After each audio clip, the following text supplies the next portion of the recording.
Hi everyone, this is Ryan Hoyme, aka Massage Nerd, and today I'm at the Alliance for Massage Therapy Education Conference. So that's a mouthful, of course. Yeah, And so here I got Anita Shannon, so from massagecupping.com. Welcome. Yes. So this is only about the 6th time interviewing, I think. No. We have to stop meeting like this, Ryan. You know that. But you're so interesting. That's the thing. That's the problem. We like to laugh. Yeah, too, yeah. you and I. So how did you get involved in massage? So when did you start? And Well, it was interesting. I was able finally to share this story at the Hall of Fame induction last month. Not many people know this. At 25 years old, I had a terrible car accident, one of 10 I've had in my life. And no, I am not the driver. I'm usually the passenger. Usually. Usually. Either that or brakes fail. But this one was particularly horrendous. The brakes did fail on the car, and it was bad. So at 25 years old, I was told that my life was done, that I was going to be on disability the rest of my life and on painkillers and basically wouldn't be able to work. Unacceptable. And no one could help me. The hospitals, nobody. And finally a massage therapist told me, let's try it and see what we can do. And that's what turned my life around. So after that, I went to cosmetology school because I couldn't stand up and do a lot of things. But I can tell by your hair. no, thank you. Someone else does that now. As soon as I got strong enough, I went into massage therapy and immediately became involved with aromatherapy, clinical aromatherapy, the real stuff, and wanted to share that. So I began teaching and have been teaching ever since for different companies, for myself, for, you know, there's so much to share out there, and I think that's why most of us become educators. Did you have any mentors while you're going through massage school, or? Yes, I did. Nature Symphony down in Florida, they mentored me in aromatherapy, the real deal. Jerry Whidden did. The biggest impact somebody had on me in massage, though, was the first day of massage school. The owner of the school, Gene Loving, walked in, looked at all of us and said, "You have no right to take away somebody's pain," and walked out of the room.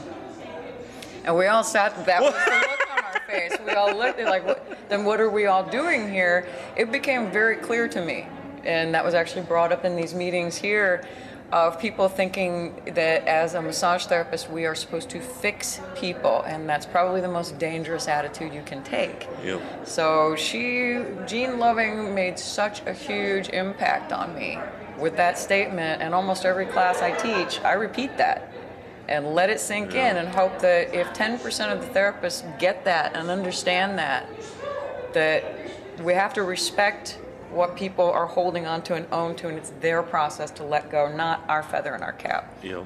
Wow. That was a big one. Did it scare anybody though? Oh yeah, people wandered around like lost for days in the school, you know, just like, what did she mean? And I think probably about 70% of the therapists never truly understood what she meant. It took me years really to get it. Wow. So. And what do you think makes a good educator? Oh boy, that's what's so neat about this meeting. Yeah. I think number one, passion. You have to be passionate about what you are teaching. Don't become an educator just for the money. You know, we've had people approach us and say, because you're not going to survive. No. Well, you're doing it for the wrong reason, yeah. and you probably will not be the best educator you can be if you are doing it for the wrong reason.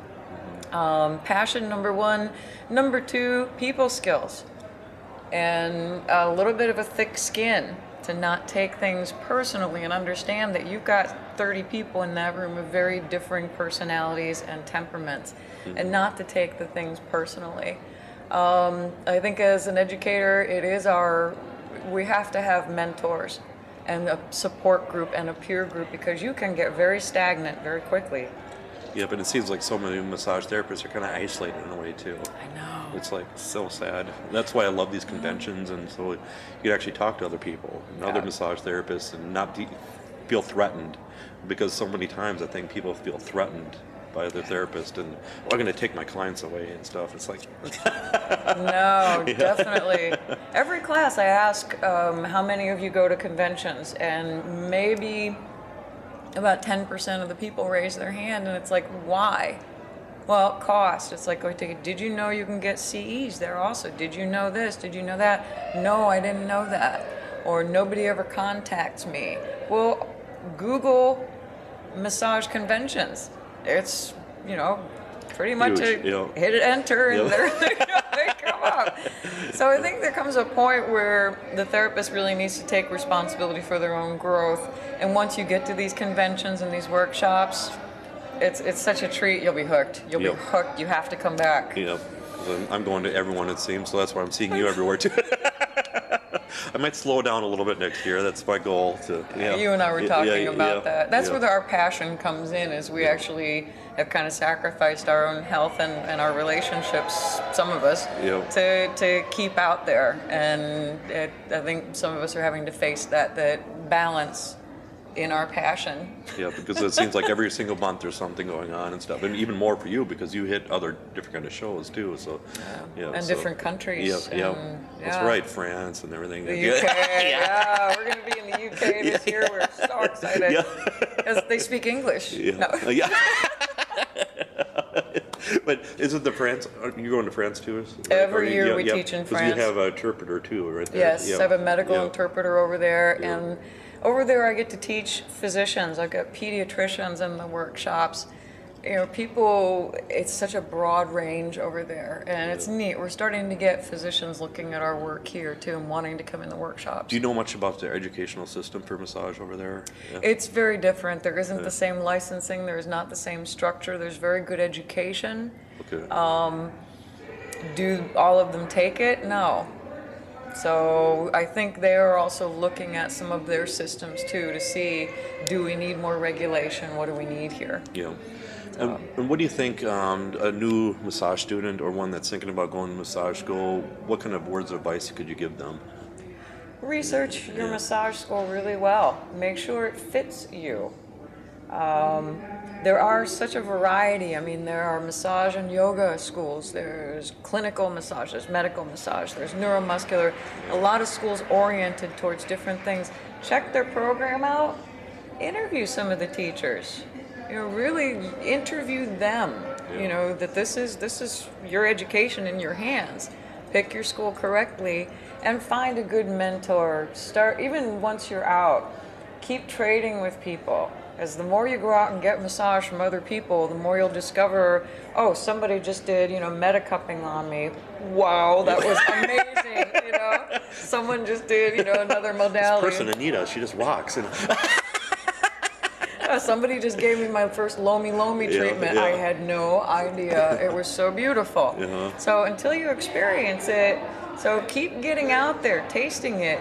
I'm going to have to change one of the words in it, but the most important line anyone ever said to me in my life was when I was about 12 years old. I was in community theater for years.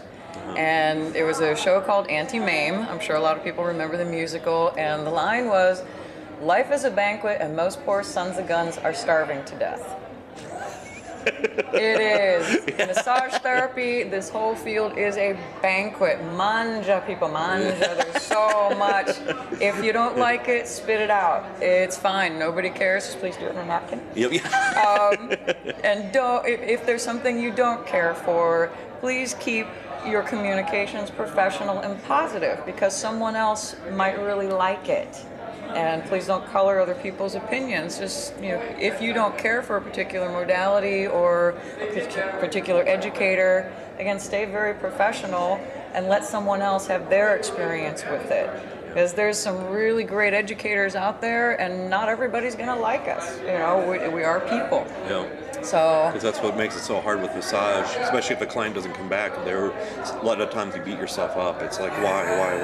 It's like, and been there, done that in the beginning and stuff. It's just like, and that's a great thing that you just said. If a client comes in that you don't have the answer for, you don't know how to treat them, you're feeling lost, this is where your support group, your peer group, your mentors, everybody come in. Email them, call them. Don't be afraid to ask. And don't be afraid to make some mistakes, and be honest with your client too of, hey, I'm consulting with some other people. I think you are that important. If something doesn't work, will you make sure to report back to me? Get them involved. but really keep your support group up. Isolating yourself as a therapist can probably be the death knell for your practice and your passion. Yeah, because it seems so much is happening out there, and I mean, then you just lose your oomph, basically. It's Yeah, turnover is getting pretty, I mean, it's always been very high in our field. I think the stress levels are pretty high now for most therapists. Yeah, because in the town where I work, I mean, we try to get a startup meetup like once a month kind of thing for massage therapists, and it doesn't work. Seriously? Yeah, it doesn't work. I don't know why. It's just maybe just our area or what, but it's, I don't know, people are just so protective or what. I wonder if you sent out a questionnaire, you know, if we've What kind of things they're asked looking you for, repeatedly yeah. for this meeting, what obstacles do we need to overcome Yeah. to make this attractive for you? Yeah. You know, 'Cause we milk even and offered to cookies, use our good school, food. so it's a free place that they can come to do it. And, I think you have to give away free food. well, massage for food. Yeah. I have that T-shirt. Yeah, no? yeah. I bought the domain. No. Somebody is going to buy that domain now. Massage for food. Yeah. I love it. Yeah. So the best way to get a hold of you be? Oh boy, the best way to get a hold of us is www.massagecupping.com. We also have metacupping.com, cuppingtherapy.com, and you're going to see Theracupping, and you'll see a few more sites coming up real soon because we always keep growing. Can't help and it. growth is a good thing. Yeah. Yes, when you have the support, yes it is. Yeah. So we feel very blessed. Okay. Thank you very much, Anita. Thank It's always a you. pleasure.